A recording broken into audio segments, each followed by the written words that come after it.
টাকা দিচ্ছেন আপনাদের, টাকা পয়সা দিলে সবকিছু করতে পারবেন। হ্যাঁ, ব্যবসা হইতে হালাল জিনিস আপনি হারাম ভাবে কেন কাজে ব্যবহার করবেন? এটা কেন করবেন?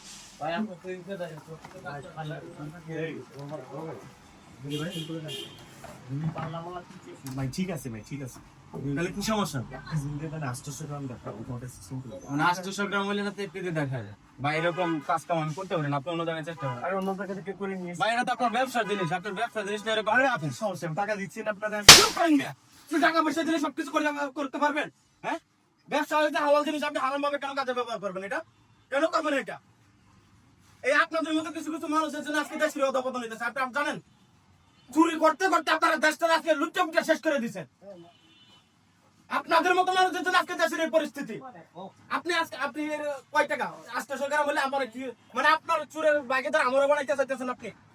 এই আপনি কি মরবেন না? আজকে মরলে কালকে যদি 3 দিনের দিনে আপনার কবরে যায় কেউ দিকে আসবো না। আর আপনি আজকে কাজ জন্য এগুলো করতেছেন।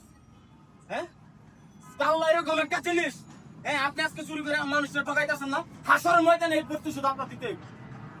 আমাদের নেক আমল যা কিছু আছে এই পাল্লা দিয়ে মাপা হইব। আর আপনি কোন জিনিস দিয়ে আপনি কি করতেছেন? চুরি চাষামি করতেছেন। হ্যাঁ, আপনার নেক আমলে পাল্লা দিয়ে মাপা হইব, আর আপনি ওই জিনিস চুরির কাজে ব্যবহার করতেছেন। কতটা নিচে নেমে গেছেন আমরা মানুষ জাতি কতটা নিচে নেমে গেছি। চুরি করতে করতে আমাদের মানে মনুষ্যত্ব বিবেক জ্ঞান বুদ্ধি কিচ্ছু কাজ করে না এখন। উনি তো ঠিকই বলছে, আপনি তো হক হালাল ব্যবসা করে যদি 5 টাকা 10 টাকা 15 টাকা 20 টাকা করে কেজিতে ব্যবসা করতেই আছেন, তারপর আপনি 200 গ্রাম এখানে চুরি কেন করা লাগবে? আপনার আমার চুরি করা লাগবে মানে কত সুন্দর বাইক 800 গ্রাম মূল্যটা দেখতে দেয়। আপনি আমার দোকান থেকে ভাগেন ভাগেন, আর কোনদিন এসব জিনিসটা আমার দোকানে যাবেন জানেন ভাগেন। ভাই আপনার মতো লোক যদি প্রত্যেকটা আমাদের বাংলাদেশে প্রত্যেকটা ঘরে ঘরে যদি থাকতো, তাহলে আর আমি আপনি আরেকটা জিনিস বলি, আপনি যে ফ্রিজটা আমি আপনাকে দিয়ে গেছি, যে আমি ধারণাও করতে পারিনি যে এত কম রেটে আপনি এই ফ্রিজটা আমার এত সুন্দর করে ঠিক করলেন। ভাই আমাদের কাজটা এরকম ভাই, সে আজকে যদি আপনার সাথে আমি ভালো ব্যবহার করি, কালকে অবশ্যই আপনি আমার সাথে অবশ্যই ভাই।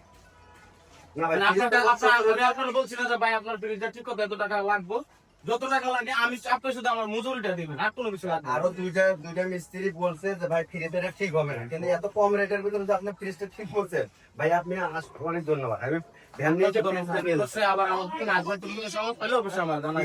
আমি ভ্যান নিয়ে আচ্ছা ঠিক আছে, আপনি ব্যাংক নিয়ে আসেন, আমি আপনার দিয়ে দিতেছি। ঠিক আছে।